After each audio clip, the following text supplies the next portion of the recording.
Ang pagbaba ng VAT ay solusyon para mapagaan ang epekto ng pagtaas ng presyo ng langis. Aprobado na sana ang aking panukalang batas para ibaba ang VAT sa 10%, pero may ilan pa rin kumukontra rito.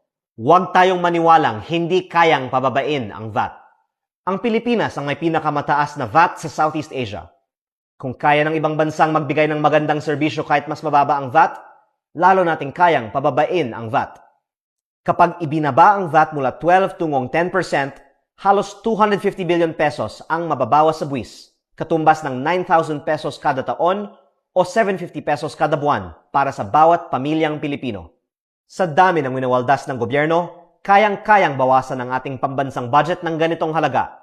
Iminungkahi ko rin sa Kongreso na palitan ang VAT ng wealth tax na babayaran lang ng mga bilyonaryo. Nakasaad sa saligang batas na dapat progresibo ang sistema ng pagbubuwis. Ibig sabihin, dapat mas mataas ang porsyentong binabayaran ng mayayaman kaysa sa mahihirap. Ngunit hindi ito nasusunod. Hindi pa inaaprubahan ang pagbaba ng VAT dahil mas pinipili ng ilang opisyal na protektahan ang interes ng mga politiko at mayayaman kaysa sa mga ordinaryong Pilipino. Lalo na ngayong napakataas ng presyo ng langis, iparating natin sa gobyerno na hindi na tayo papayag sa mga polisiyang nagpapahirap sa mga Pilipino.